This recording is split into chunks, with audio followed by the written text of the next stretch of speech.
All right, then I'm from MCC. My name is Papa Njai. I teach here full time. I've been here since 2007. I teach mostly geography classes, world, regional geography, and cultural geography.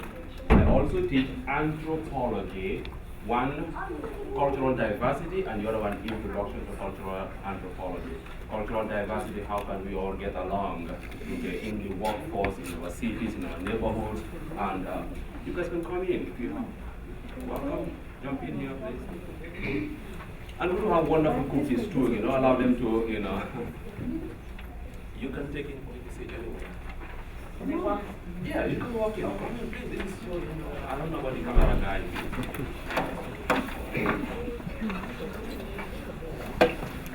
So it's really an honor to be part of MCC, part of the city of Muskegon, and to share the little that I know together with my wonderful wife, and from all the way from Africa to from Zimbabwe, so who are here to say, give me your own. How can I be of help in the community, and to share the little that I know with you. So this presentation is going to be very quick. It's about an hour or so, but I'm very much, I would like to hang around if you have any questions, and at the end of the presentation that I can answer. If I don't know, I'll be more than happy to research it again and come back again to you and get your email.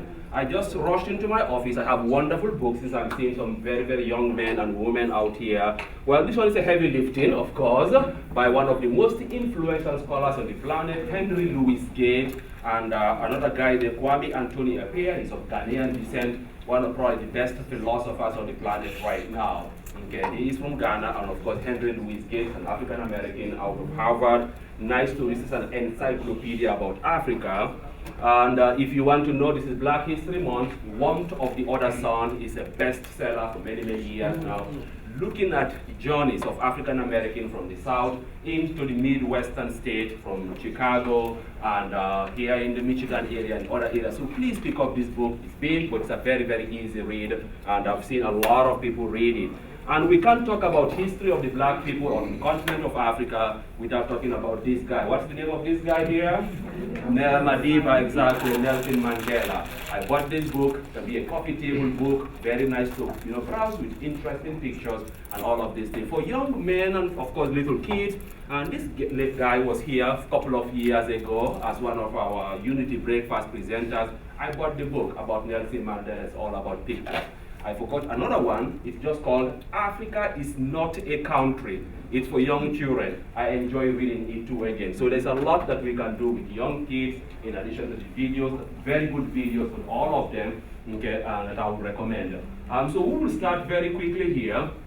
Talking about Africa, as I always, is one of the most difficult and painful things.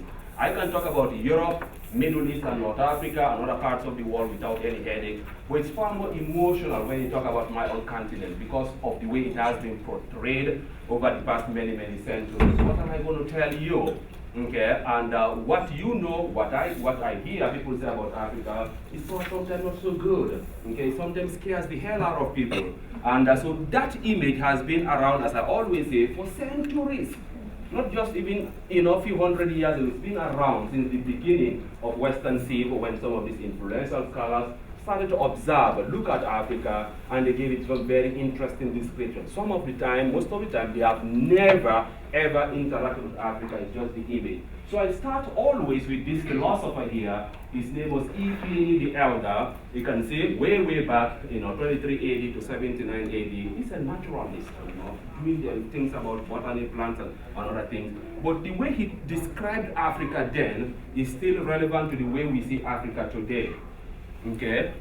Semper aliquid novae Africa afart. I have the translation. See, out of Africa, there is always something new. Okay, and in the 21st century today, out of Africa, there is always something new coming out of it. Good on the one hand, sometimes very terrible. If you follow the news, last year there was a scare, a big disease. You remember the name of that disease? God. Everybody was afraid of even touching an African, let alone fly to the continent of Africa. although it was concentrated in a very, just in 2, 3, 4 countries, and the rest of Africa was relatively okay, nobody would like to talk to you, sit next to you on a plane, just because you are from that part of the world. So this is the way. So when I am called, I say, what am I going to tell them? Do I focus on the despair, the hopelessness, the disease, the wars, and then, or should I focus on the beauty? Am I then betraying this area there because there is still challenges of poverty, inequality, certain things that are not going right? So to balance the two makes it extremely difficult for me. But I say, this is Black history. Let me be more positive a little bit. Okay, so we're going to talk about the history, what happened in the past, and what we can do today to make life better for us out there in Muskegon or West Michigan, and also back there in Sub-Saharan Africa. Historians try to break Africa into these very interesting timelines. This is my own. I added that one there, the way forward.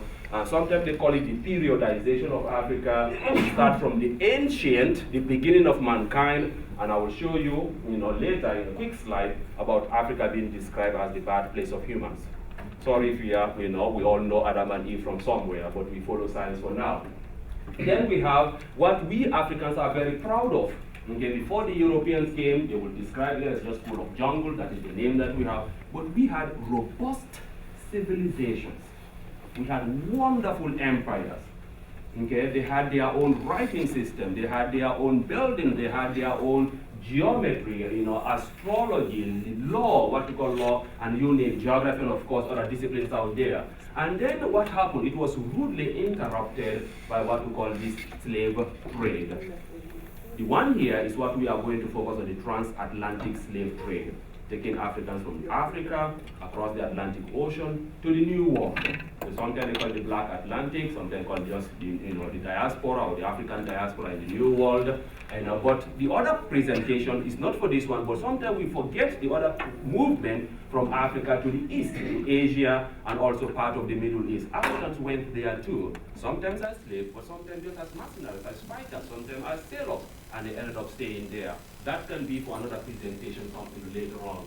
Okay, we can talk very quickly here about, again, during the slave trade, slightly after that year, within the same period, we have what we call European colonialism, when the Europeans came and then took Africa, the African lands, territories, and then made it their own for a very, very long period of time. And they justified it by saying they are there for religious reasons. They will say they are there. We say they were there for the resources, and you name it. But again, that was European colonialism, lasted for a very, very long time. Changed us, the Africans, brought in their own religion, brought in their own languages. And a couple of minutes ago, the way I was dressed is very different from now. We are in suit and tie. They introduced that, but we have our own style of dress. And then came a period again that was called anti-colonialism, when Africans themselves said, we are tired of it, we want to get up, we want to rise up, and we want to fight for our own independence. They looked at it, they said, America has done it, 1775, 1776, Boston Tea Party, you kick them out. Okay, India did it in 1940s after World War II. One man, India, Mahatma Gandhi, together with his followers, said, we can get the British out of India. So Africans themselves, educated just like some of us, say we can go there and fight for our own independence. A very long, interesting conflict out there. Then came a period now of what I will call, or we call, the post-colonial or sometimes post-independence. Now we've gained our own independence. What's next? We, the leaders, are now in charge. We are the drivers. And sometimes things went well, but there are times again things did not go very, very well.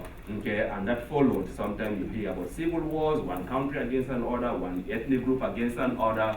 Lots of things that Africa came under the microscope during that period. The last one here is just for you and I. We can talk about it later after the presentation. What is the way forward for black people all around the world?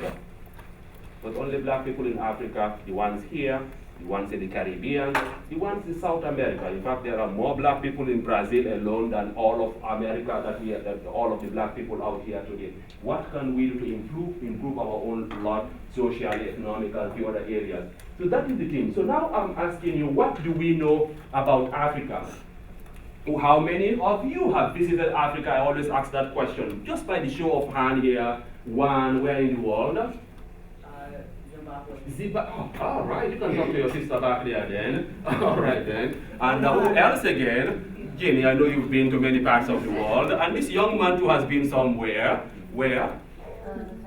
South Africa. And I already just a slide about South Africa, which was not there in this morning. And so number two, what are the stereotypes about Africa? What do you hear people say, you read or see it in the movies about Africa? Gary? It seems like a lot of people are saying the continent has war, famine, and poverty, and all this awful stuff. Okay. Interesting. That is all true. What else again do you hear about Africa? Yes. Undeveloped. Okay. And of course, even more terrible things again. These are all very interesting images, and I'm bombarded by this talk every single day. I just gave the presentation this afternoon. As soon as I wrapped up, we finished the talk, one guy came. How is that country doing? That was on my campus here. Is Africa a country? As the presentation this afternoon, that's the same question that is just somebody walked up to me, a student of mine, or former, just say, how is that country doing anyway? I said, you need to come to my 6 o'clock presentation. Well, I have a class. I said, well, you have to spend an hour. Come to my office, we'll talk about it. Is there an African language? People call me sometimes, we have someone here, do you speak African? Come here and talk to the person. Gosh, who is the president of Africa? I've been asked that question. When I'm in a good, not so good mood, I'm in a hurry, I just tell them, Nelson Mandela is our president, case closed, and the person, oh yeah, well, I appreciate that, thank you so much. I say, thank you for your ignorance anyway, all of these things.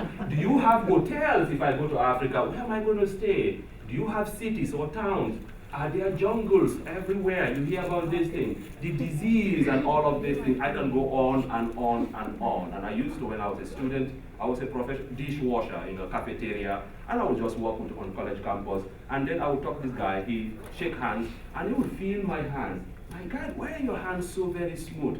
I said, why the question? It's been like this forever. No.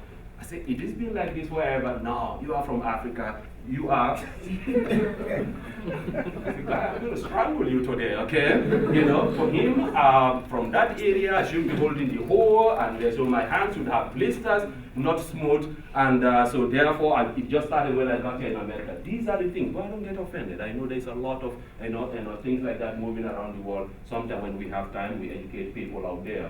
Okay, so these are all very interesting things, key facts about Africa, and that I'll just quickly here talk about. It is not a country, it is a continent. And how many countries are there? 54 of them. They are all independent. From a very, very tiny one, Gambia can be 1-point-something million people, to Nigeria, Africa's giant, 173 million people. They all have their president or prime ministers, and so that is what we have out there. And it is by far one of the most tropical of all the continents. It has a little bit of almost everything out there. And it is right in the middle. If you look at it, for some of the pictures here, please go show the student where Africa is. It is right in the middle, and then we have Asia on the other side, and then the Americas on the other. Ecologically, we describe it as very diverse. From that very interesting, I love the word rainforest instead of the jungle. I have a whole PowerPoint on how we can change the word. They say the jungle is offensive to some of the people that know it. They have tribes. We don't like the word tribe. You can call someone an Irish American, that is your tribe. In America, we say you are Dutch American, that is your ethnicity. So if I'm a Fulani, I'm a Swahili, or Shona, or Ndebele, we like the word ethnicity. Okay, what's up there? I can go on and on and on, all of these things out there. So ecological diversity, the rainforest, 10-15%, the rest is savanna, like the prairie here, mountain climate, of course, the vast Sahara Desert is there. You go down to South Africa, my goodness, it's just like you are somewhere in parts of California or other areas there. Language-wise, we have thousands of languages, over 2,000, so I'm not going to spend too much time on that one. And of course, the trouble that we are seeing in Africa today, good things are coming out. There is President Bill Clinton and President Obama talks about it all the time. 6 of the fastest growing economies on the planet today, 10 of them worldwide, 6 of them are in sub-Saharan Africa today. This is a good opportunity for investment. Ethiopia divided into two, but if you look at Ethiopia itself, the economy is growing very rapidly, and there are a few other areas that are out there. And last but not the least is what we call the birthplace of humans. You and I, everybody here, whether you are Asian, white, black, we are all related. We all started there, and I just have one slide, couple of seconds. I will show you exactly how it all started from there, and then we went to all parts of the world, and the skin color changed over the many centuries. You have to come to MCC to get the full information about how that happened. Just whet your appetite for here. All right. So these are the few things, and then this is my wife's area of expertise, and it has the highest percentage of women representatives. In what we call House of Representatives or Parliament, as we say in Africa. So leadership in terms of politics of women are doing relatively well. This one single sentence is what she chose as her own PhD dissertation and wrote an entire book about that. Okay, looking at every single country compared with Europe and parts of America, how many women are in the Senate or Congress, just like we have out here in America. Few countries are doing extraordinarily well in that area there. So we hope to move, move positively in that direction out there. Okay, last but not the least, before my wife says a little bit about our own story, the Nile River, for students here, it is the longest river in the world, vital for civilizations all across the eastern and even parts of Central Africa. If you want to travel, for some of you, the Victoria Falls is considered the biggest, bigger than the Niagara Falls that we go to in upstate New York. Okay, and of course Lake Victoria is there too again. Look at all of these names, all British names. When the colonizers, they changed the names, giving it to European or to the Queen of England at that time. After Lake Superior, the Caspian Sea, this one here will be the distant thought out there in terms of Lake Victoria. All of the natural resources that you can think of, we have a little bit of almost everything. Oil, we have it. Okay, before the shale boom or this fracking in America today, America was getting almost 10 to 19% of its oil from many sub-Saharan African countries. Nigeria, big time oil producer. Angola, big time. Equatorial Guinea, big time. Ghana just discovered oil. In my country, Sierra Leone, we also just discovered oil. So oil is there. Gold has been there for centuries. Okay, lots of it. Right in my own backyard, my own hometown, we have gold deposits in that area there. If you have a cell phone, we have a mineral that's called coltan, okay, which is the one that Apple, Samsung, all of these people are mining. Africa has the largest deposit in the Democratic Republic of Congo. It enables you to get your, to use to manufacture the cell phone, your flat screen television, this small tiny computer screen. They have the chips out there. We get the mineral, to manufacture all of these things. The biggest deposit in the DRC. Uranium. You all remember uranium. We can use it to make what? Nuclear materials. Okay, so we have the biggest deposit again in DRC, in South Africa, in Niger. In fact, if you check your history books, the World War bomb, the material for getting to that bomb probably came from the Katanga mines in the Democratic Republic of Congo. Lots of these things, and of course, our best friend, what is the diamond? Africa has the biggest supply or deposits of diamond. 65%, if my statistics is okay, comes from sub-Saharan Africa. From my country, Sierra Leone, DRC, Democratic Republic of Congo, Angola, and the big-time producers, South Africa, Botswana, Namibia. Finest quality. Just a couple of months to 2 months ago, the biggest diamond, probably in over 100 years, was again just discovered in southern parts of Africa out there. So the problem that we, that study and observe Africa, or from Africa, we ask ourselves, well, you have all of these things. Why are you poor? Okay, it's a paradox, an irony. That can be whole class period. So we call it the paradox of plenty. Yes, sir? Are those pure diamonds? Say it again? Are those pure diamonds from... Diamonds? Yeah, are they pure? Wonderful diamonds, actual game diamonds that we most probably you are buying one of them if you go to some of the stores out here.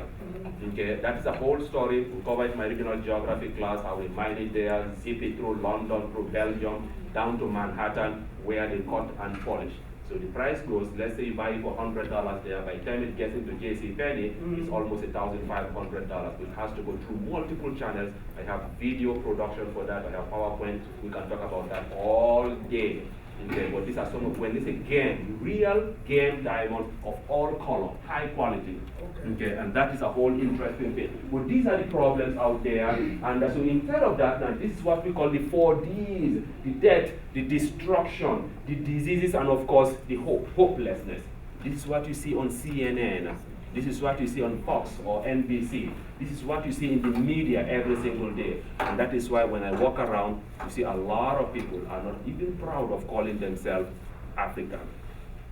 They will just say, I'm black, but I'm not sure I'm African. My ancestors left some 400 years ago. But I do see people who say, I'm Navajo Indian, or I'm Jewish American, although their ancestors left many, many years ago. So I scratch my head, is it because Africa is poor, so therefore nobody wants to associate with the other Africans, it's synonymous to poverty, or is it because we don't know much about the history? But this is the region that I'm very much proud of.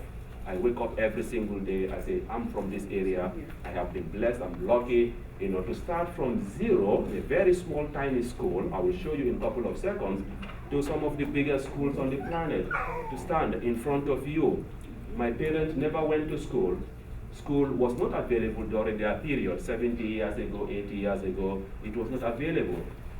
It was in my own town, it was just as recent, maybe 40 years ago was when my tiny school, or 50 years ago when my tiny school was built.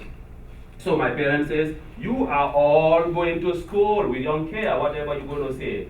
This is the tiny one here, I just plugged this one here, I don't know if I have it. Ladies and gentlemen, this is where my own journey actually started. Okay, and I hope you can see this one from a distance. We just went back after leaving this area many, many years ago. My family lived a wonderful life. Missionaries were next to us. They had a very wonderful building. This was the tiny school that the missionaries built for us, where we can go to school. There's a building and there's one on the other side. Each building here is divided into 4 compartments. There's a class here, the same class over there, 4 of them together. So when there's time for music, we all have to have music class because you cannot just shout. We are singing here, you are singing over there, these people are singing there. If it's time for writing, then we write. Well, this is the school. And then we have a guy, a friend who is an architect, we say, ask him to go back, to go to this area, look for this school again. That is many, many years ago. And a couple of months ago, we went to pictures, and these are the pictures, I have lots of them. It is now, even your pigs in West Michigan probably would not be living in an environment like this, let alone your dogs. Okay, so this is the one that I have, I'm going to print, put it in my office and in my bedroom, so that I wake up every morning, it helps me to stay grounded, to help me become more humble and appreciate what my parents did for me. They just tell me, you guys have to go to school. We are just 1 mile away from this tiny school, and we walk there every single day. And I tell my students, you are going to school, you have the yellow bus picking you up in the morning, and then 2 o'clock or 3 o'clock, you can't drive because it says stop, everybody has to stop, and then takes you back to your house. We never had that. I was lucky to wake up, eat 3 healthy meals a single day. But I went to school with lots of my friends. They did not have shoes, they never had books. Okay, they never had a pen. Almost all of my young men sitting out there, women too again, you have so many pens and pencils in your backpack right now, you lose one, you will never know you've lost one itself. For us, if you lose your pen, my goodness, you are in a big trouble. You go home to say, what happened? I lost my pen. God, that's a big deal.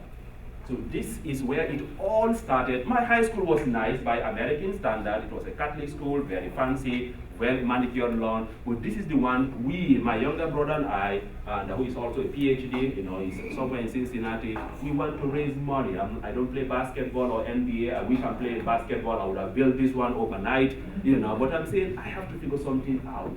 So we called each other with my wife to say, what can we do to knock this building down, get something cheap, and then get a far more decent building with nice windows like this one, or something that just can look like this one here.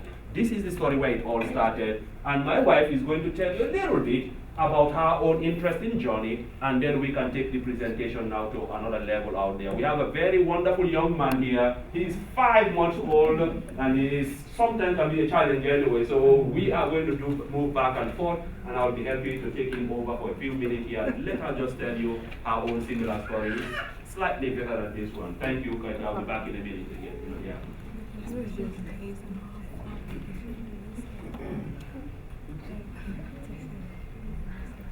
Good evening.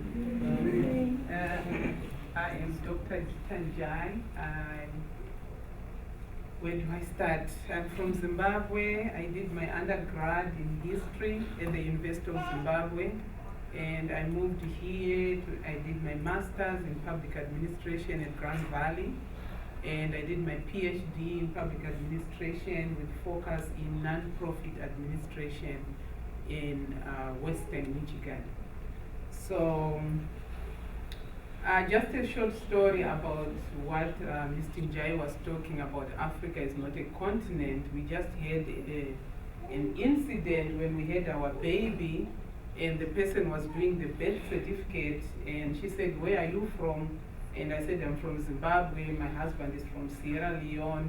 And she went and filled out the birth certificate, and she brought it back and said, "Okay, look to see everything is okay." And we looked, and he said, "Country of birth, Africa. Country of birth for my husband, Africa." And my husband was like, "This is not our country of birth. We are not born in Africa." And she was like, "Oh no, that's what I do for all Africans." And we were like, "What about people who come from Japan? Do you say born in Asia?" I said, No, I say Japan." And I said, "Okay. What about people who are born in Mexico? Do you say South America?" And he said, "No, I say Mexico." I said, "That's the same with us. You cannot say Africa because that's not my country of birth." So it was just a learning moment for her. So she went back and changed country of birth Zimbabwe, country of birth Sierra Leone. So it was quite interesting to find that even at levels like that, people are ignorant about Africa as a continent, thinking Africa is a country. As my Mr. Njai said, my focus is on women. I want to learn more about women in leadership, how we can help more women get into leadership positions. In Africa, maybe most of you know, it's a patriarchal society, which means men are in power or men are the ones in charge. But what is interesting, when I was doing my research, I found out there are more women in parliament in African countries than Western countries, where which you think it would be the opposite, that Western countries would have more women in political leadership. But like Rwanda is the highest so far, with 63%, I think, the women in parliament, or House of Representatives, as you call it. And just in the top 10, we have like 5 countries from Africa. And just to compare, United States is number 75 in the world in terms of the number of women in political leadership. So I wanted to find out why these patriarchal, backward societies, as we think, has more women in political leadership than the Western countries. But I realized that we have this equality of value. There is a difference between equality of value and equality of functionality. So women are valued in the society. Whatever your mother says goes. So women have this protection or this value that they have because of our African culture. And as a result, they tend to be respected. Whatever they say, they tend to be respected. So there's the difference between equality of value and equality of functionality. So even if both men and women are valued, but they do different roles in society. So when you talk about equality, we want equality, we have to distinguish between that. It doesn't mean that if we are doing different functions in society, it doesn't mean we're not equal in value. So women have tended to rise up when there are problems. I can give an example of Liberia when they were going through a civil war. The only way that civil war ended is that the men were in a room discussing ending the civil war, and it was taking forever and ever, and they were arguing and couldn't come together. Then a group of women came and camped outside the building where these men were discussing these peace resolutions. And the women said, "You are not coming out until you reach an agreement. We are tired of this war. We are tired of you killing our children, people dying. Until you reach an agreement, you are not coming out of this building." That is how they resolved the conflict, because women rose up, and one woman even took off her clothes and said, "I'll take off my clothes," and that's a taboo for a woman to take off her clothes, because everyone will be like, okay, we have to do something so that she doesn't take off her clothes. So women have that role, that powerful role that they play in the society, and because of that, we have been making strides to improve the lives of women in society. Now we try to make sure all women and girls are educated, because education is the only way that you can change some of these, the way people think or the way people do things. So we put emphasis on education, emphasis on women in leadership positions. It doesn't matter what kind of leadership position they get into, starting from the grassroots all the way up to parliaments. We try to put women in leadership positions, and they tend to do well because of that value that they have in the African culture. So that's mostly about our culture and the role of women in the African continent. And to bring it to here, I see a lot of that value, that women don't have that value as women. Kids, I see them shouting at their mom, they don't respect their mom. So it's a cultural thing that we can learn from the African continent and bring it here to give value to women. Because when you get that value, even as a woman, I feel respected, I feel that I am important. It helps me to do better things in life. It makes me think ahead, think of the family, think of the village, think of the greater community, and do better things as a woman. So just briefly, that's all I can say about women and the African culture.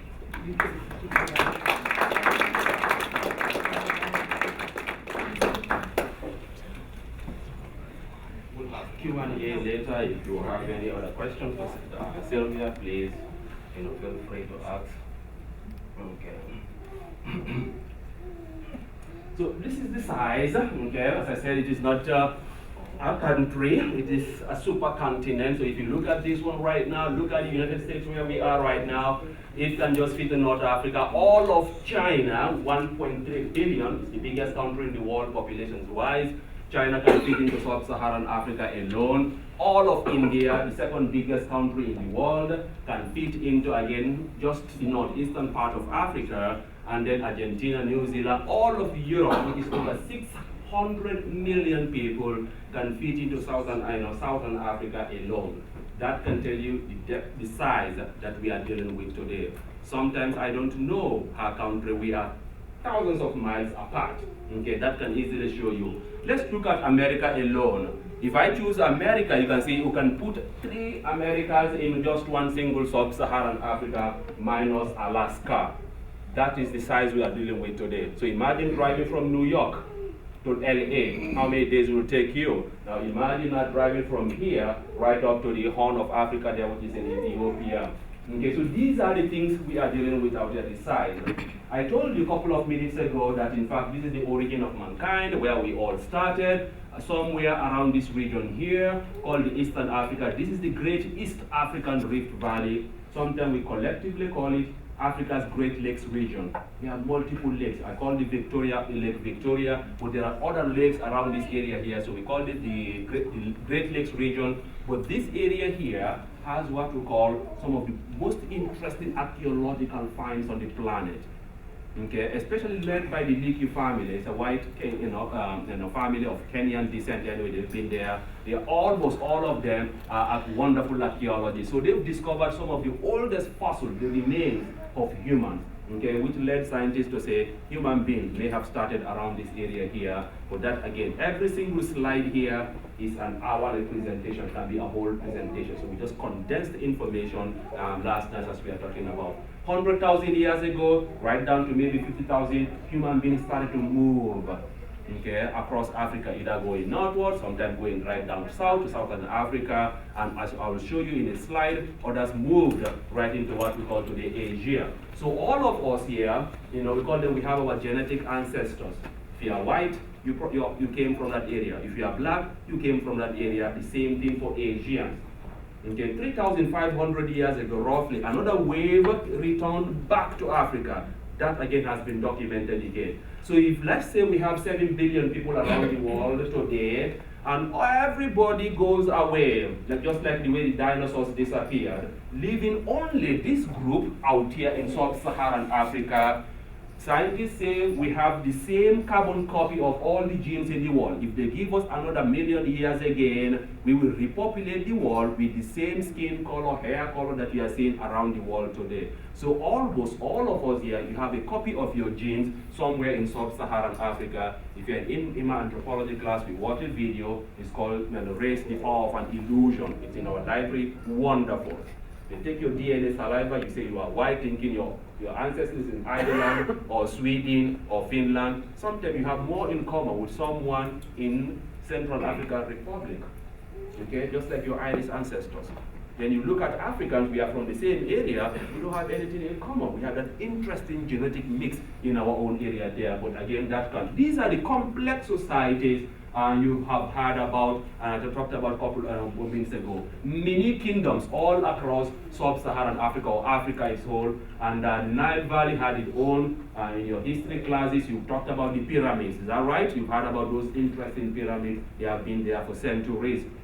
West Africa, we had what we call the great empires of Mali, Ghana, and of course Songhai, or Songhai as some people call it. But Mali was by far the most known because of their dynamic king, King Mansa Musa. He was a Muslim convert and then traveled all the way from here and right across the Sahara Desert with more than 400 caravan of horses and donkeys and camels all across the desert into the holiest cities in Islam, Mecca and Medina. He brought a lot of gold and he sold and gave away some of the gold that brought down the world market price for gold around Europe and other parts of the world. He returned back after the pilgrimage with a team of scholars and architects to come back and rebuild the ancient cities of Yemen and Timbuktu. Today, Timbuktu in English means what? In the middle of nowhere, infinity, you can't find it anywhere. But it used to be a city with a very powerful library called Sankora. Okay, and that library, we have a copy of the video out in the library. They used to do everything from science to algebra, law, they used to study. Flourish in scholarly exchange between this university here, right up through North Africa and the other areas out there. So life was going on very well. Okay, not perfectly, but just like the European, just like the Inca, the Maya, and the Aztec, they also had their own system, which was just sufficient for them. Where my wife comes from is called Zimbabwe. Okay, we call it the Great Zimbabwe. Zimbabwe in the Ashona and Ndebele language, it simply means the house of stones.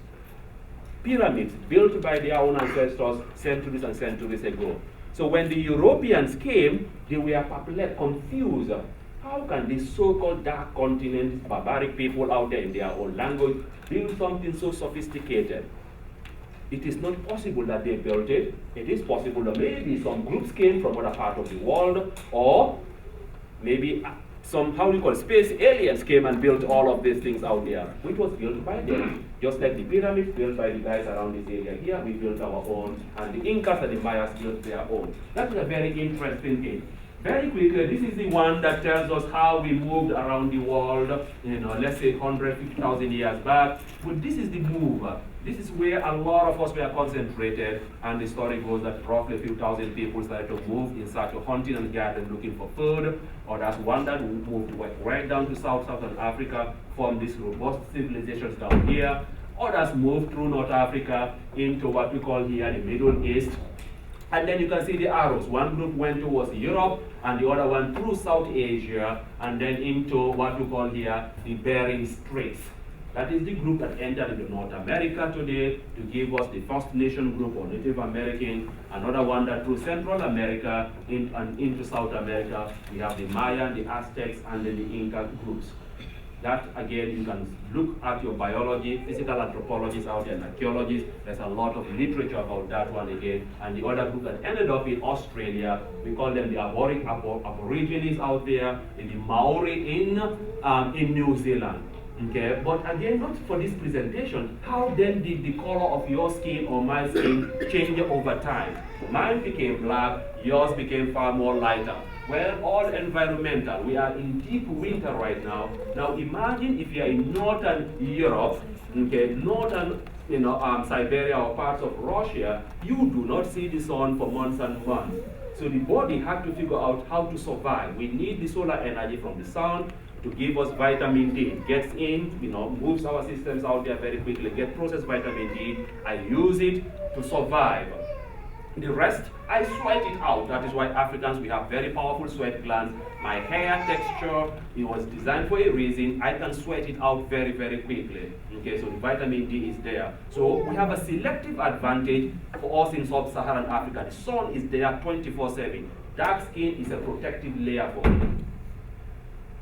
If you move north, you don't have that luxury. So what happened, the skin had to figure out how can I get solar energy, sun, to get my own vitamin D. So what happened? If you are light skinned, so over time now, our systems start to evolve, becoming paler and paler and paler. So that this light that we see during this time of the year, okay, is just enough for the body to suck in that solar radiation out there and give you the vitamin D that you need to survive. I have a selective disadvantage in that area. Light-skinned people have a selective advantage right up there. You guys see all of these things? That is a very interesting thing. Say it again. It has to adjust to it. Got it. Okay, and then all other things added to all. So these are all very interesting things, but that again, I can say, can be another presentation out there. This is the empires I talked about earlier on. I don't have to go through all of these things again. And then that rude awakening was the slave trade. Sometime in history, we call them the transatlantic slave trade, from here across the Atlantic Ocean to the New World, as historians call it. From here, we collectively call it the New World.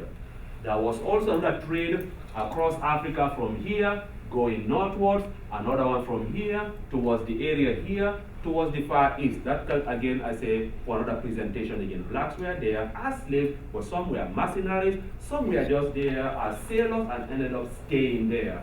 So if you go to Sri Lanka, parts of southern India, there are people that just look like me. Their hair, skin color, just like me. But that, again, we can talk about that one another time out there. But this is the one that changed African history for good. Our population took a nosedive. Okay, we call it the depopulation of Africa. African kings connived. We cannot hide that one. They were in power, they worked with the Europeans. The Europeans came, negotiated their way, sometimes through a treaty, sometimes some dubious treaties. I have seen the treaty that they signed in Sierra Leone. They were not able to read English at all. But they gave them something to say, we can do business with you. Here, just sign here, and they cannot sign. Here's your thumbprint. We have it in our library back home. Okay, but that signature means everything on that property, the land, okay, from miles and miles down to miles and miles up, the fish, the river, everything belongs to the Queen or the royal family in England. So your stamp is there, case closed, okay, and that was there. So that is the way they negotiated their way, one group against another. They will come to Muskegon, negotiate with the king of Muskegon. They'll give you some very interesting things. A horse is like driving an expensive Lexus car. It was a very prized item. We'll give you a horse or horses, we'll give you some tobacco, we'll give you some guns, which is, of course, you need it to subdue your enemies. Okay, if you say yes, they will help you fight Spring Lake. I'm going to speak on Spring Lake because Gene is from there, okay? We're going to help you, your enemies across, down miles away. We're going to help you fight them, get their slaves, and then we can, sell them. You get your own, I get my own. If I say no, they will go over to Spring Lake, negotiate the same deal again, say we're going to help you fight, and what is the name, Muskegon. So that was going on. So they connived, they benefited from that. Some of them did benefit from it, and that is the way slowly we lost millions and millions of people. According to records, 11.2 million slaves. 11.2 million people shipped from Africa to the New World. Sometimes they call it the triangular slave trade. It's like a triangle. From here, you bring them over here, you grow your sugar, your tobacco, and cotton, and then what happens? You pick these finished items again, ship them back to Europe. Europe was going through what they call the Industrial Revolution. They needed a lot of resources that could not be grown in Europe because this is tropical. Over here is very temperate. And then you can see items coming in from guns to manufactured items right down to sub-Saharan Africa, and then in exchange for slaves again. People will say, well, Africans also had the slave trade even before Europe, but that was a more different system. People always fought one another. Native Americans fought one another. Just because they are black, no, they fight one another. But the question, if I fight you in Fremont, I defeat you, I take what you have. I take the young men, I take the women, I bring them over. They are under my control. But I'm not going to kill you. You are part of the Muskegon community. You walk, if I see a beautiful lady, I marry the lady. The kids are my kids, and they are technically free people. That was the concept of the African slave that was there, and we've researched Greece and other parts of Europe. They had something very similar to again. If you are very nice, you can walk your way, very loyal, pay your way out, okay, and you become a free person. So here it is well documented again. I have books in my office that people who move from a slave status right up to become a king of an interesting kingdom around the southwest, Western Africa here, right down to parts of Angola. So that was happening, but the question is how they were treated across the Atlantic Ocean. I don't think they had a lot of clue that people are going to be sold. They are just like any machine or something. I sell them, you escape, I'm going to kill you or bring you back, I'm going to brand you. These things were very, very hard. I don't think a lot of people really knew. There's a book called African Armies. You can read that one by UC Berkeley professor who really documented that. One of the kings here wrote to the Pope or somewhere in Europe to say, this is not what we really expected.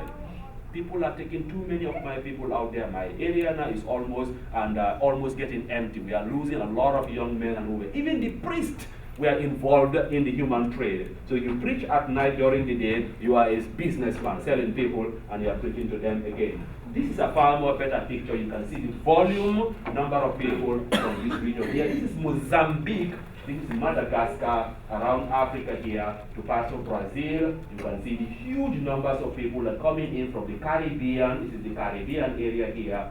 Haiti, okay, Cuba, all of these territories here, right down to Brazil, which received probably the most number of people. 300,000-400,000 people ended up in our own area here, the southern states of America, and then the numbers keep increasing later on again through marriage and few other things out there. So that was the evil thing. But for today's presentation, I said, we don't want to be, that is too much gloom, people are feeling guilty already anyway. What are the good things that happened? Okay, well, slavery of all kinds, whether you are in Africa or Europe, it's terrible. And I hope it will never, ever, ever happen again. Yes, sir? Was that some type of law, what you were talking about not too long ago? Law about what, sorry? About the ways that they had to manipulate with each other? Okay, that divide and rule, divide and conquer, it happened during slave trade, and in fact even after that one again. Okay. And now that one happened, and I'll be more than happy to talk to you more about that. Okay. But that flourished a little bit, and that is the way we got this massive number of people all across the Americas to grow, to work on their plantations. Okay, sugar plantation, the cotton plantation, tobacco plantation, and all of these things. We can talk just about the sugar. That can be a whole different ball game again. How they got into, to know sugar, and they needed a place where they can grow this thing, and it's a tropical environment. They could just easily find this area here. This is what we call the areas where a lot of the slaves were kept. We call them slave castles. Okay, Jeannie, probably you've seen it somewhere around off the coast of Gambia. This is in Senegal. Senegal, you can go there today. It is still in good shape. It's maintained because they get a lot of tourists. Every American president I think of, from President Bill Clinton to Colin Powell, Baby George W. Bush, celebrities, when they go, they give you a tour for a couple of dollars. You can go there and see how life used to be before that final passage, before you embark on the ship across the Atlantic Ocean. By the way, another unknown number of people died on the high seas. They were either died of diseases, too hungry, too weak, and maybe a troublemaker. They just say, oh, we need to ship you, kick you out of the boat very quickly here. So you can see the castle is still there. This is the Elmina Castle. When Obama was inaugurated his first visit to Africa, he gave a speech. He was there with his own daughters and of course his wife. He visited this area again. You can go there today. It has study abroad. If you're a student or just a visitor, you can go see it today, walk you through the dungeon, all these dark rooms, and they see the life change. In my country, Sierra Leone, we also have our own. It's called Bounce Island, which is right across the river. You can go there. You can see these are mega forts, fitted with very powerful guns. Okay, and because they had to protect themselves, from invading groups out there. So this is the Elmina Castle. This is my own area. This is just a picture out there. It's in a state of disrepair compared to the other two. They are now trying to raise millions of dollars to restore it so that you and I can go there and visit. Okay, but when they came here, what happened? We're not going to talk about all the negatives again. I just write, what did the Africans do, and up this story? How did they change American civilization or this our North American culture over here? In the field of agriculture, it's number one. They grew tobacco, yes. They were worked on the cotton fields, and about cultivating rice. Okay, it was very heavily West African and also some parts of Mozambique. We've been growing rice for 4,000 years. We've known that the Chinese have been growing rice for about 8,000 years. But we never called each other. They did their own thing. We also did our own thing. No YouTube at that time, no Facebook. But people call this independent invention. So we know how to grow rice. So what happened? West African slaves, if you don't mind, I can go back a few slides here. That's why I focused here. This area here is called the Rice Coast. Okay, because this area was well known for growing rice. The people here, the Baule, the Mamadou, and my ethnic group, the Fulani or the Fula, we've been doing this thing for a very long time. Their prices kept going up. Their market value in South Carolina, you guys know South Carolina, you go there, you are from anywhere in this area, from Senegal to Sierra Leone, the premium, it's very, very expensive to get slaves from that area there. And you can check your museum, your history books, you will see a newspaper article advertising slaves coming from Sierra Leone. You can see how people are killing themselves just to go grab these people out there. If you are from other parts of Africa, your value goes down very easily. And I was in Chicago again, the big museum downtown. I saw the same article again. Sierra Leone slaves coming in and all of these things out there. So they brought them to South Carolina to come and help with growing rice in that region out there. Long story. You can go to South Carolina today. You will see them also contributing to other forms of art, like weaving. Okay, dyeing clothes, something like this one today. The group there is called, we call them in Sierra Leone the Gula. Here they call them the Gala community out here. Because of isolation, they were able to hold on to some of their culture. And when I'm reading the names are very heavily West African, but they have been Americanized over the many, many centuries. But I can tell this person has a name that sounds very West African. Slaves brought a lot of things. They had to eat. The food here was okay, but they had to figure out exactly how to survive. So Southern cuisine, if you've been to anywhere, Louisiana and other areas, you talk about, and when a soul food or the gumbo, millet, lima beans, they brought that in. They recreated it out here, and that changed the way we eat inside America. Lots of books have been published in that area there. Music, almost all of us here love music. But if you look at the genre of music, jazz, in the blues, These are things that a lot of people contributed, brought with them this idea, infused it, and made it a more interesting American story there. I have two small books again, I have lots of books about storytelling. An American anthropologist, his name is Joseph Opala.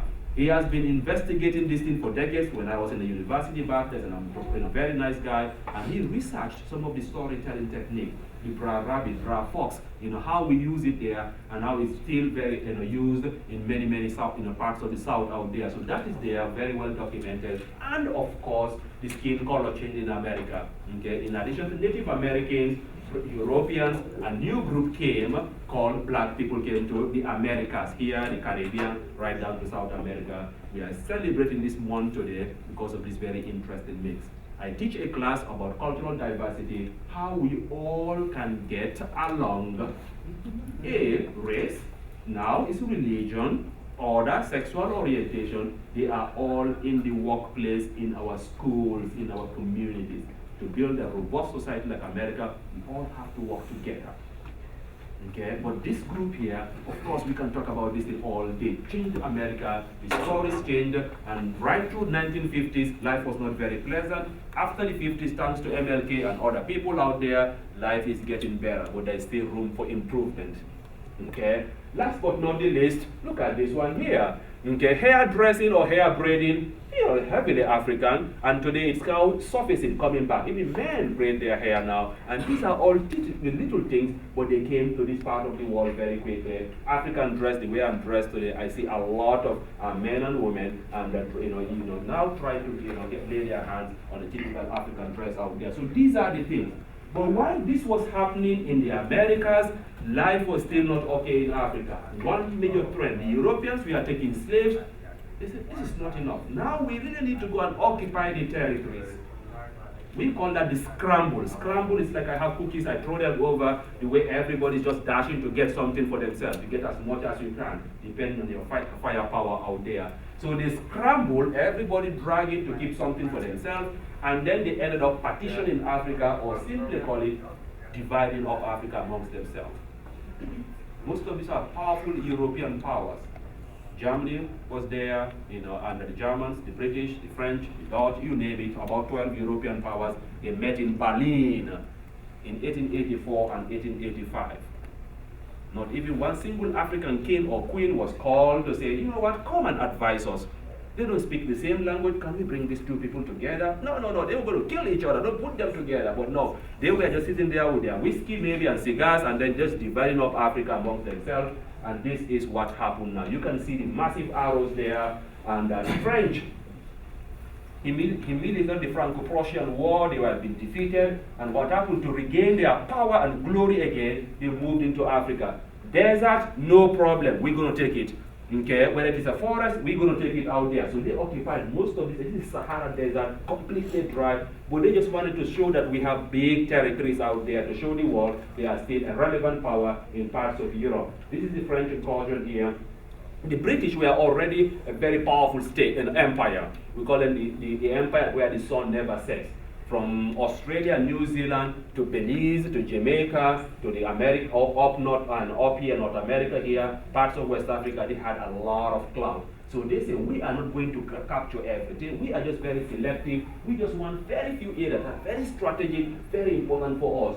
So they went to Gibraltar. You remember Gibraltar was under their control. And then they moved into Gambia, okay, where Gambia, sandwiched by Senegal, which is a French-speaking. The same people, same, almost similar, very similar language, similar cultures out there, but the French took the bigger portion, the British, there is a river there, we can take it. Okay, we can come in, rest and recreate out there, get materials for our boats and ships.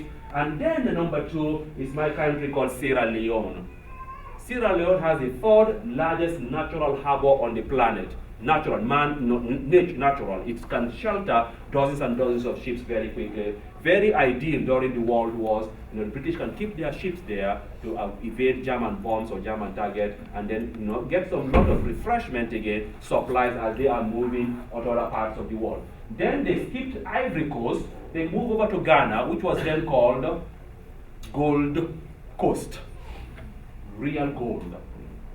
gold in Mali, and then lots of gold in this area here. They were salivating when they got to this area. Of course, you can see Nigeria. And then the people of Good Hope, they camped around this area, kicked the Boers, who were originally from Netherlands, and they pushed their way right inside. Lots of gold, lots of diamonds.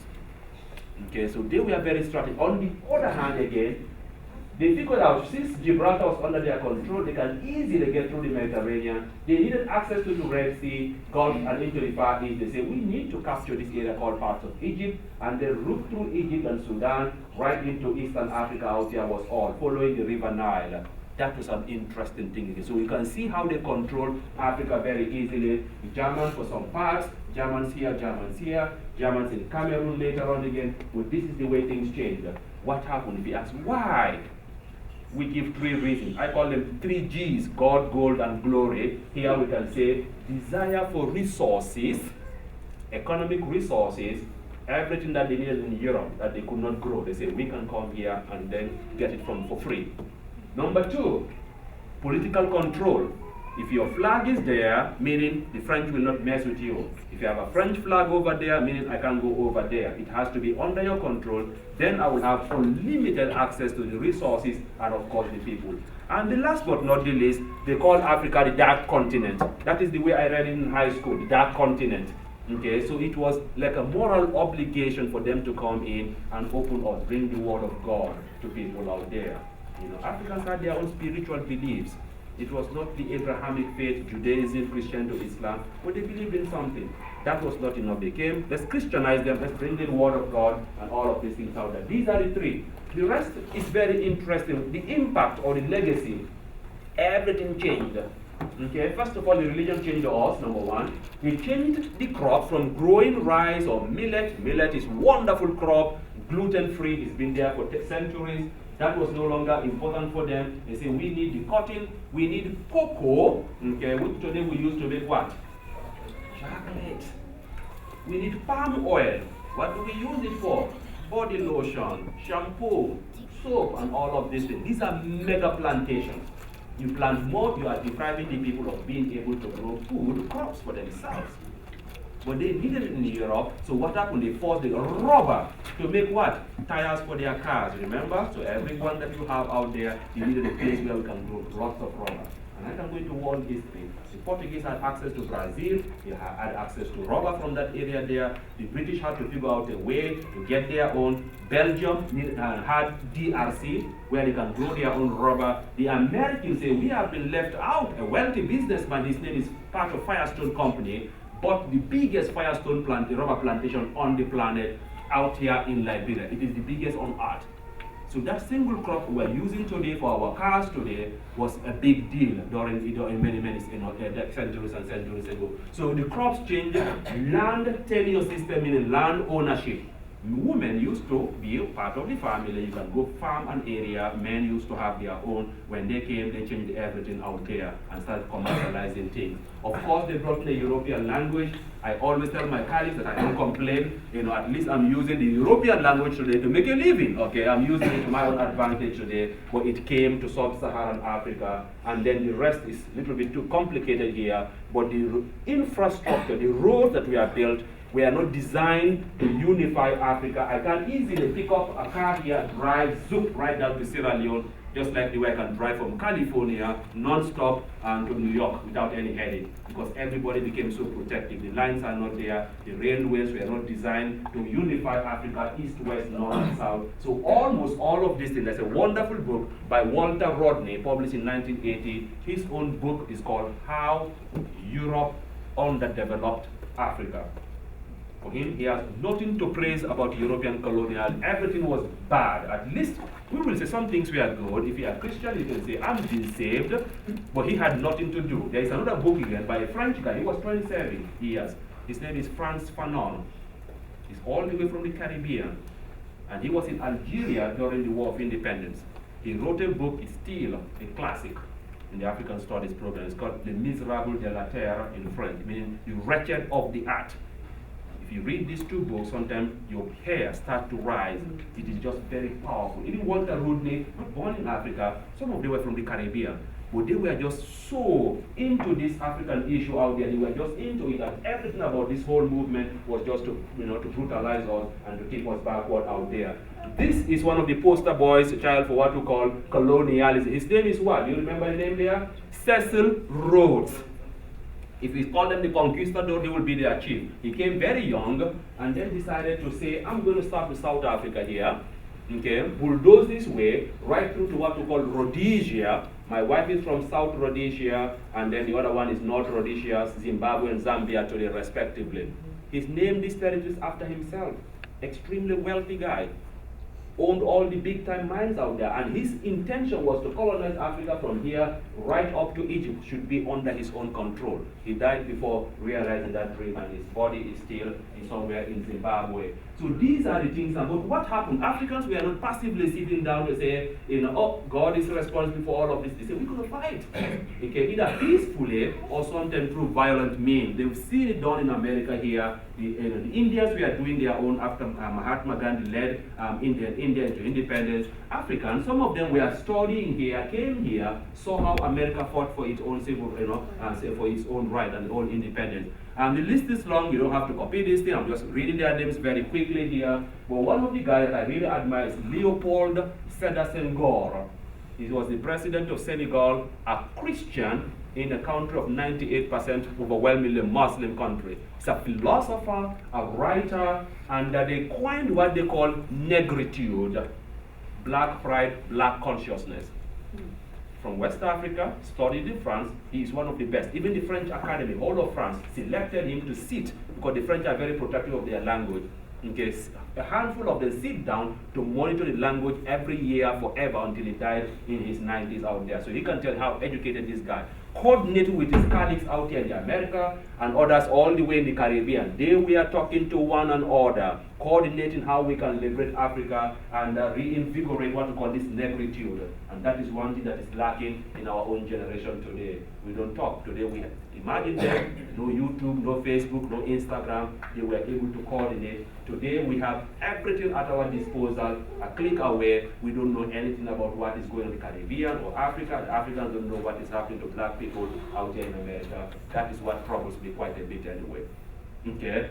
Sekou Touré, I know, I went to his country, Amital Cabral, Nandi Azikiwe, a Nigerian, probably one of the finest Nigerian earlier presidents out there, and he studied in downtown Washington, D.C., a school called Howard University, HBCU, and they recommended one guy, Casey Edward Blyden, Casey Hayford, all of these people. But I admire this guy. He's like the Lincoln for Ghana, very highly respected. He was here in America, the same Howard University, that this guy encouraged him to come, okay, and this guy said, you need to come and study out here. So he came, got his master's, and then became so bitter and angry.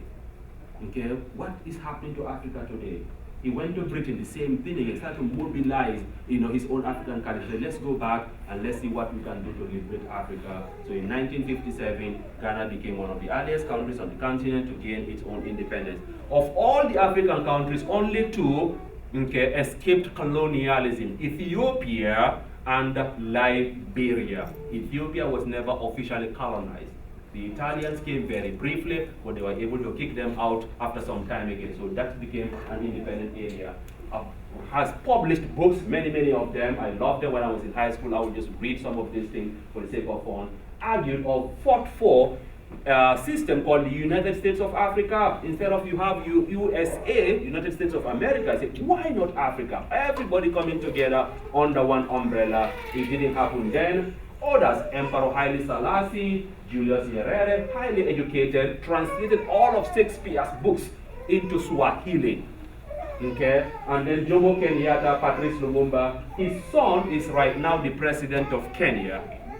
Okay, what happened on the other side again? Northern Africa, we have all of these wonderful guys, Gamal Abdel Nasser, Habib Bourguiba, Ben Bella, and then in America, we have our own scholars too. I just skip those ones there, since this is the one I want you guys to know. W.E., what's the name? Du Bois. How many of you heard about him before? Finest scholar. Harvard, sociologist, probably the first black sociologist ever. These guys were the intellectual powerhouses that were writing about the black condition out here. Marcus Garvey, all the way there. He was out here in America too again, talking about Africa, kicking and screaming. Amy says, yeah, this is guy we are working with Leopold Sedar Senghor. All of these guys we have said, we need to do something. I talked about Frantz Fanon, Booker T. Washington, CJ, and then institutions like the AME Church in America was a very powerful cultural pillar that fought for Africans. HBCUs say we need to bring young Africans to come and study. Howard University, a lot of my former professors back home came to that institution. It was their own Harvard or Princeton. Okay, but they made all black people to talk about Africa, our conditions out there, what they can do when they go back again to lead Africa very quickly out there. This is what we inherited after all the struggle, from empires to tiny, tiny countries, from big time Nigeria, 170 million people, to Lesotho. Look at Lesotho within South Africa. You guys see this one here? A country within or countries within a country. So the British never care where you have the same people out there. Look at the whole of America, then you put in Canada inside America, you say that is a country. Look at Swaziland, look at Lesotho here, and tons and tons, and from very tiny to very big. Gambia, like a snake, saddled by what, by Senegal over here. I don't know how they will ever forgive these two people out there. This is the impact of colonialism. My ethnic group divided. You find my ethnic group in almost all of West Africa. We are all over the area. Groups that we are not supposed to be together, for the first time we are brought together. My own group, we are separated, so when I'm traveling from Sierra Leone to Guinea, which is French speaking, they give me a hell of time. My aunts, my uncles are there, but when I go, do you have a passport? Do you have an immunization for malaria? I say, God, you guys are sick as we are sick here. Why do I have to get this, all of this interesting nightmare between these two interesting countries out here? That is what we inherited. And then I'm saying, let me just make it fun through. Look at African cultures very quickly here. And what shapes our African view, world view? How do we see the world? And this is something we spend talking about in my own area there. These are the few things that I came up with, my wife and I talked about a few days ago. We have one thing. This is called the Ubuntu philosophy. It is Southern Africa from their Setswana languages out there, but there's a name in almost every African language about that sense of communality. Okay, that I am because you are. Okay, if I'm poor, it's shame on you. If you are poor and I have few extra dollars lying around, it is a shame that I'm seeing you as a homeless individual without shoes or food, or you can't go to school. That is one thing that shapes the way we see the world. Okay? It is opposite to Western civilization, which is individualism. It's not a negative word, but after eating, take care of yourself. I can move outside my house. Okay? I got to save for myself for when I reach my retirement. Over here, if I'm poor when I reach retirement, I know my family will be there. The younger ones will take care of me. That is the way we see the world. Whether it's going to last forever, I'm not sure. But it's really, it is there holding us. And I added that one again. How then do we raise our kids? We talked about that very quickly. We have what we call the concept of it takes a village to raise a child. We believe in that one. I believe in that one. When we grow up, my goodness, you go to Muskegon Heights, you mess up, someone will whoop your butt, okay? And you cannot do anything. Just like your mom discipline you. They believe everybody is there to help guide that child to be a wonderful individual at the end of the day. And then the last there is what we call the filial piety, our respect for elders. My wife talked about that one a little bit, for some moral obligation. We don't have social security system, we don't have Medicaid, we don't have Medicare. So when the mom reaches 60-something or 70, it is the kids that are responsible for their own survival now for the rest of their lives. They helped me go to school. I've showed you the school. I went to high school, wonderful. I went to one of the best universities in the continent, all paid for by my parents. So they never asked me for a dime. I never worked. They did it for me. Now they are in their senior years now. The burden is now on our own shoulders. Jenny, you've seen this one, hold on. For their health care, we have to take care of that. The house, we have to take care of that. It needs to be updated or painted, we have to take care of that 100%. Okay? Is it sweet? No, it's not sweet. But now I know it was not sweet either when they were paying my tuition, you know, and I can just ask them, hey, I need money, and they will just send me money. And so these are all few things out there. And last but not least here, we call it, you know, Africa's triple heritage. You know, as an African now, some are Muslims, others are Christians, but we went to Western schools. All of these things is inside my brain. I whip up my cell phone right now. It can be in any of the 5 languages that I speak. So I function as a Western educated guy with my suit and tie.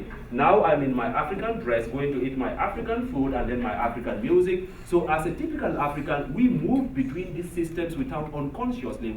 You think American, you dream in your language and all of these things. And at the age of 80, so you are one thing. So I have to function, follow my African customs that are very different from the British or the American system. There are times when I have to conform to the American system, follow one religion or the other religion out there. A historian coined it, Ali Mazrui, called it Africa's triple heritage. So that is just one thing that I wanted to add out there.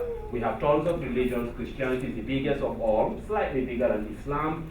Islam came all the way on its own through Africans, again through peaceful contact, sometimes through war and all of these things. And then tons of individual, what we call spiritual beliefs, indigenous spiritual beliefs. They believe in something, where they just have to negotiate with a spirit or a tree or something out there to talk to it, to talk to their own ancestors beyond. And all of these things are there. There is no one single African language. We have over 2,000 languages. Over 2,000. In my country of 6 million people, we have up to 19. Nigeria, over 400. So there is no way I can, even in my country, talk to my neighbors. So what happens? We learn the languages as we grow and interact with my neighbors. So if you see an African say, I speak 2 languages, not that he's smart, it's just that your neighborhood is very diverse. We play, we interact, I pick up your language, you pick up my own language, and then we have a unifying language, it's called the Creole language. Through slave trade, the Creole emerged. So we all speak Creole, a little bit of English, broken English here, French, and few other African languages out there. Food varies from one part of the world to one part of Africa to another. I eat a lot of rice. My wife eats a lot of cornmeal. Okay, so we have different diets. You go to Northern Africa, couscous is very, very popular in that area. So we all have something very different. The same thing for music, which is I love music. If you listen to African music, my God, especially the old folk music, you are sad, it lifts up your spirit. They talk to your soul very quickly. And then I gave you interesting instruments here. These are all powerful instruments we've been using there for a very long time. Okay. These are all, just a handful of them, from the Vira in Southern Africa out there to all of these things. Wonderful djembe, which is very popular even in the West too again. There are tons and tons of them, there is no room for them. But these are the powerful superstars. It saddens me when I'm in America, most of us don't listen to African music. Even Bob Marley, the most popular reggae star on the planet, people don't, because we have it, we have our own out here. Okay, but these guys are global superstars, mega millionaires on their own right. Some of them live in America or France, and they travel to America very quickly. Miriam Makeba was not only a musician, was also a nationalist who fought for South Africa's independence, was in exile for many, many years. He just died. Angelique Kidjo, you can see her Grammy Awards here. And Koita, 2 blind couple, both of them are blind, influential from Mali, powerful guys out there. Ali Farka Touré is like the blues. So you can see how blues is part of African music. We've been participating in this thing for a very, very long time. He just also died. American, some of them, I don't forgot his name, Dave Matthews and his band will fly their private planes right to Mali just to go play with him. Big universities will bring him to come and teach music for a semester or so. So he was very popular. My wife, she knows this guy, MK Mutukudzi. Got to listen to his music, travels a lot, these guys and all. North Africa, of course, Lucky Dube, Youssou N'Dour, and all of these guys out here. Hip-hop finally came to Africa.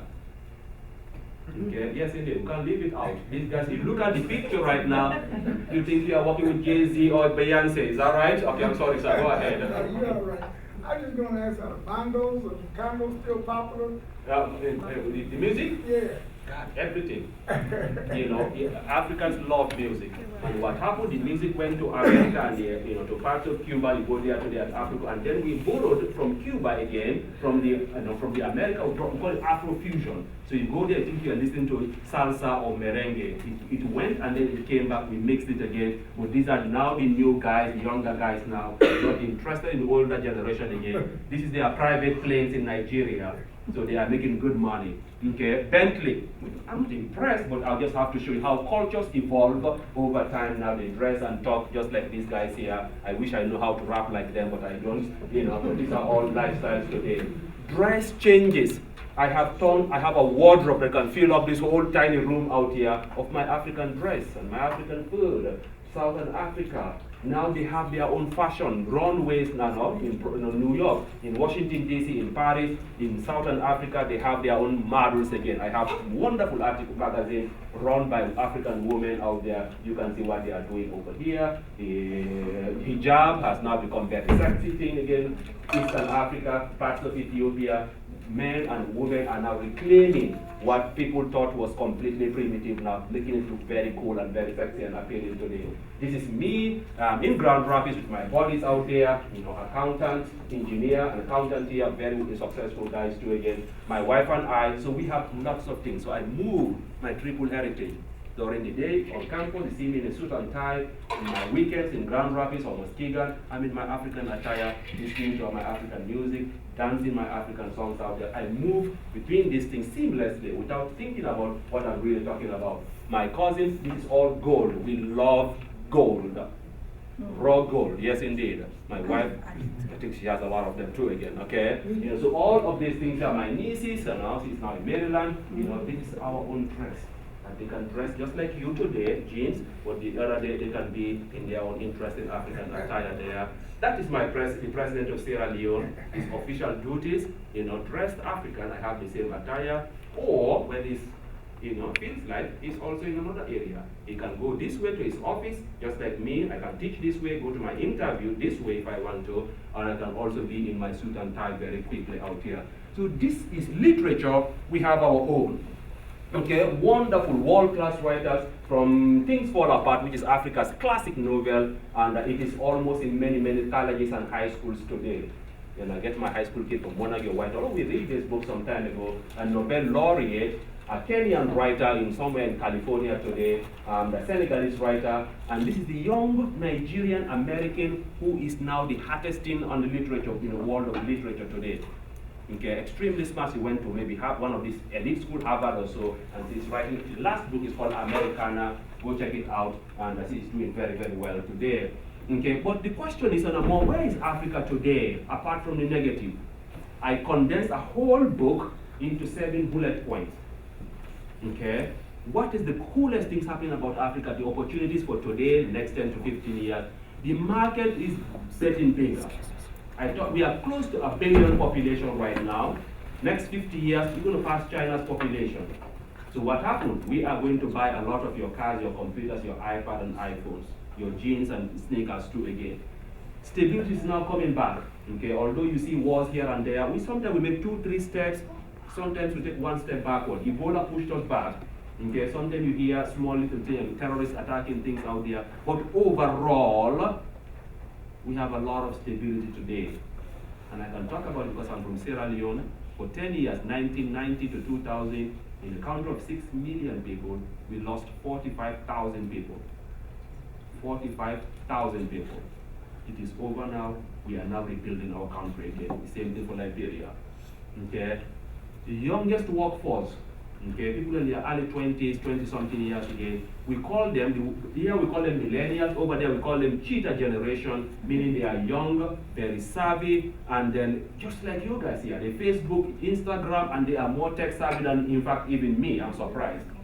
I'm a dinosaur in the area of technology. I never touched a computer when I was back there. Now, all the kids now, they know how to Facebook every single day now. We constantly talk with one another. And then, for some of us outside Africa, we call ourselves now Afripolitan, from the word cosmopolitan. What does that mean? Most of the Africans that have traveled, they are highly educated. They speak global languages. I have a friend in Grand Rapids, he speaks Russian very fluently. He speaks French fluently, English fluently, Kiswahili. These are guys that have traveled, and that is where we put ourselves today. We've known what enabled America to be where it is today. Those in Canada know this. It is not our gene. Nothing is wrong with the African gene. It is something that happened from slavery to colonialism, and then our leaders, some of them are still corrupt, and they were still corrupt. Something happened. We know how America reached where it is today, China and other countries today. So these are the other people working with our own younger generation today to see what we can do to revive the continent. So these are the skilled, highly connected groups that we are looking at today. And mobile technology is exploding. Over 800 million to 1 billion people today. We still have 300 million people that have not yet received a cell phone. So if you are interested in business, the cell phone market is good. America has reached a point of saturation. I'm replacing my iPhone. Handful of people will probably say they have an old phone, but we have reached the saturation point right now. But there are still 300 million people in Africa, plus or minus, that are still. So companies are now dying to get into that area there right now. And then we need intra-African trade. Okay, for younger generation, this will be flying over your head, how we can trade with one another instead of Africa, trading with China or India and America. And then education spending is going up. It's up to about 20% right now, which is good, because we want every African kid to be educated. Knowledge is power, and that is what brought America to where you are. Literacy rate is over 90-something%. Wonderful. We want every kid to be able to read and write in that part of the world out there. And then, of course, there is lots of land to grow food. Okay, it is painful to see that Africa is still struggling to put food on the table. It's unacceptable. And then the huge potential for land. If land is there, we just need investment. We just need, certain creative ways how to make it very plentiful, and so that everybody can have access to it. Now I have to wrap up very quickly here. What is the way forward very quickly here? What can we do? Black people here, black people around the world. What can we do? And I started with saying, let's do some cultural exchange or exchanges. Let's do visits. You have to travel if you can.